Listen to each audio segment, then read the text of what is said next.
হালিমাতুস সাদিয়া বলেন, রাত্র হয়ে গেল, আমরা মক্কার মধ্যে অবস্থান নিলাম। সকালবেলা আমরা আমাদের বাড়ির উদ্দেশ্যে রওনা দেব।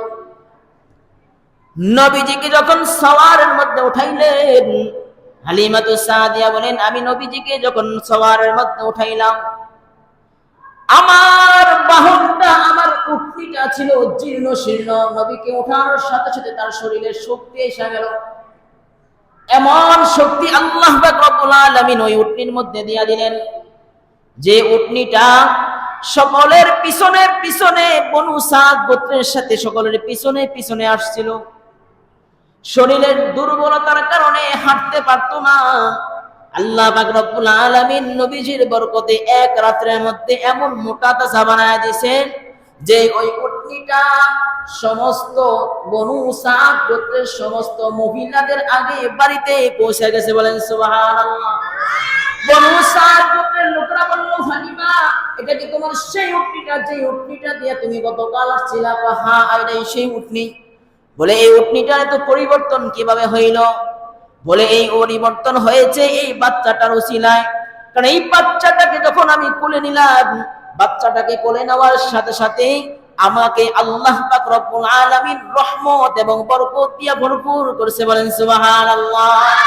তো নবী করিম সাল্লাল্লাহু আলাইহি ওয়াসাল্লাম, কোন বর্ণনা পাওয়া যায় 3 দিন 4 দিন মার দুধ পান করছেন। এরপর আর দুধ পান করতে পারেন এই মার থেকে। তো মার থেকে দুধ পান করে নাই, তথা সুহাইবা থেকে, ওই যে আজাদকৃত গোলাম ছিল আবু লাহাবের সুহাইবা, তার থেকে দুধ পান করেছে।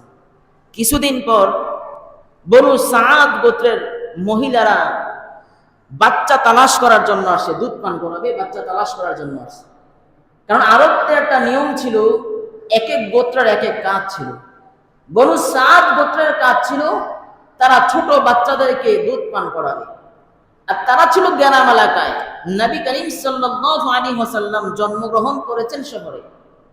আরবদের একটা প্রথা ছিল, নিয়ম ছিল, যে শহর থেকে বাচ্চাদেরকে গ্রামে পাঠাইতো। এই জন্য, কারণ গ্রামের আবহাওয়া ছিল ভালো, গ্রামের ভাষা ছিল সুন্দর, মাধুর্য ছিল সুন্দর, গ্রামের পরিবেশ ছিল সুন্দর শহরের তুলনায়।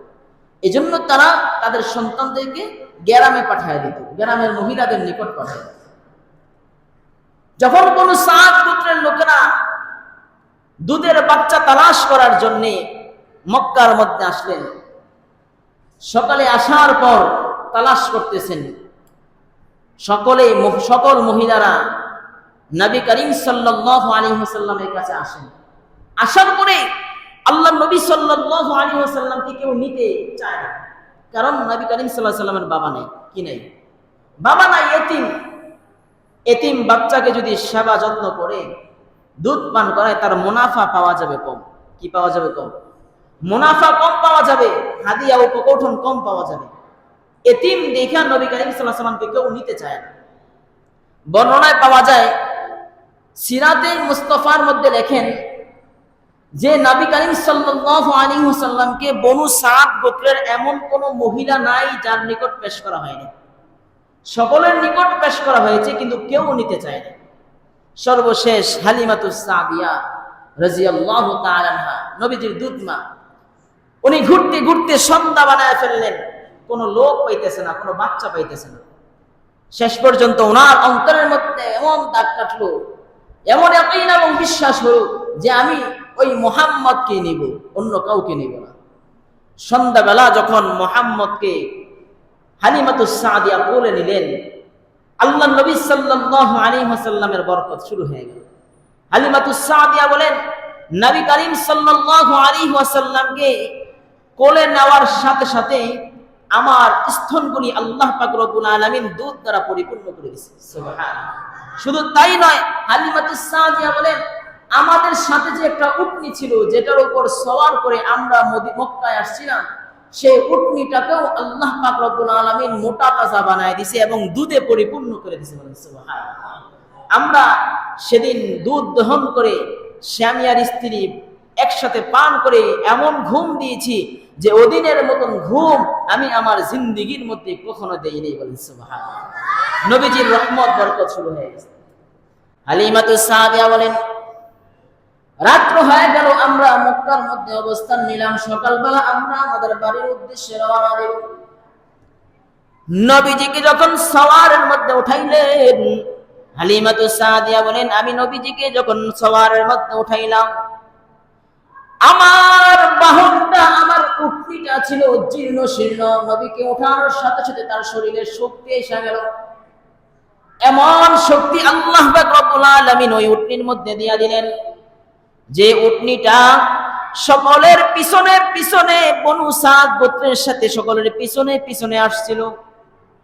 শরীরের দুর্বলতার কারণে হাঁটতে পারত না।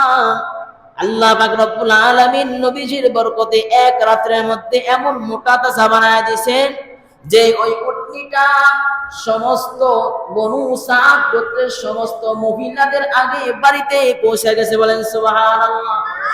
বনু সাদ গোত্রের লোকেরা বলল, হালিমা, এটা কি তোমার সেই উটনিটা, যে উটনিটা দিয়ে তুমি গতকাল আসছিলা? হ্যাঁ, এটাই সেই উটনি। বলে, এই উটনিটার এত পরিবর্তন কিভাবে হইল? বলে, এই পরিবর্তন হয়েছে এই বাচ্চাটার উসিলায়।